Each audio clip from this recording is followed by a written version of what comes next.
దేవుని ప్రశస్తమైన నామమునకు మహిమ ఘనత ప్రభావం కలుగునుగాక. వీక్షిస్తున్న మీ అందరికీ మన ప్రభువైన యేసుక్రీస్తు నామములో శుభాభివందనాలు తెలియజేస్తున్నాను.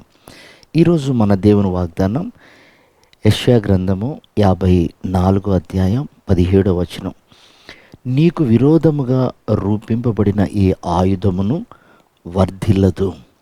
ప్రియమైన వారలారా, వాగ్దానాలు చాలామంది చేస్తారు.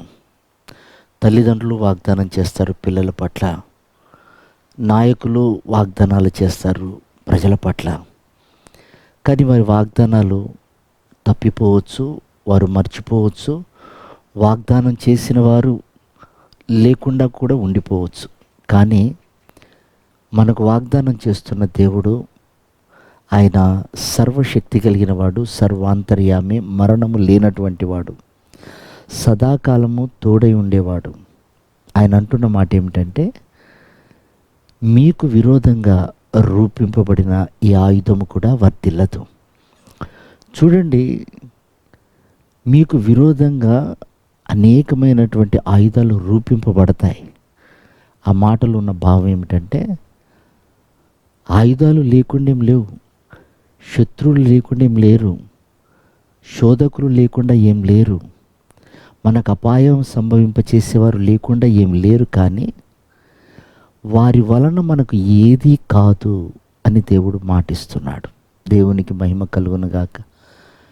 దేవుని బిడ్డలారా, బైబిల్లో ఉన్న ఒక గొప్ప వాగ్దానాలు ఏమిటంటే, జలములలో పడి వెళ్ళినా నిన్నవి ముంచచాలవు, అగ్నిలో పడి వెళ్ళినా అవి నిన్ను కాల్చచాలవు అని బైబిల్ సెలవిస్తుంది.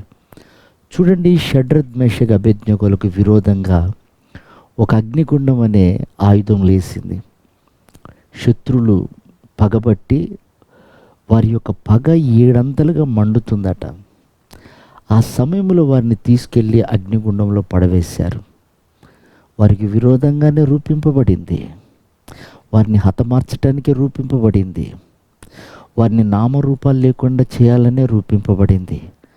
కానీ బైబిల్ సెలవిస్తున్న మాట, వారి తల వెంట్రుకల్లో ఒక్కటి కూడా కాలిపోలేదు.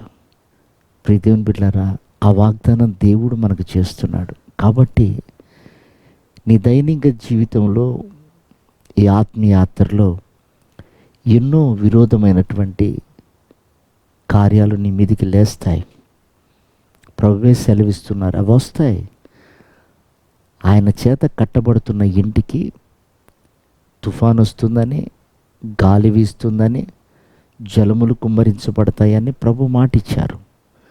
కానీ ఆయన నడిపించినప్పుడు, ఆయన మాట ప్రకారంగా జీవించినప్పుడు ఏది కూడా మనకు హాని చేయదు. నిజమే కదా ప్రియ దేవుని బిడ్డలారా? ఆ ఇంటికి ఏం కాలేదు, అగ్నిలో ఉన్నటువంటి షడ్రత్ మేషక్ అబేద్నెగోలకు ఏది కాలేదు. ఆనాడే కాకపోతే కొత్త నిబంధన సంఘమైన మనకేమవుతుంది? మన కొరకు ప్రభు ప్రాణం పెట్టారు కదా. కనుక ఆయన మాట మీద మనం నమ్మకం ఉంచుతాం, ఆయన పైన మనం ఆనుకుందాం. ఈ వాగ్దానాలు స్వతంత్రించుకొని ఆయన రాకడకు మనం సిద్ధపడతాం. ప్రభువటి కృప మనందరికీ దయచేయను గాక. ఆమేన్.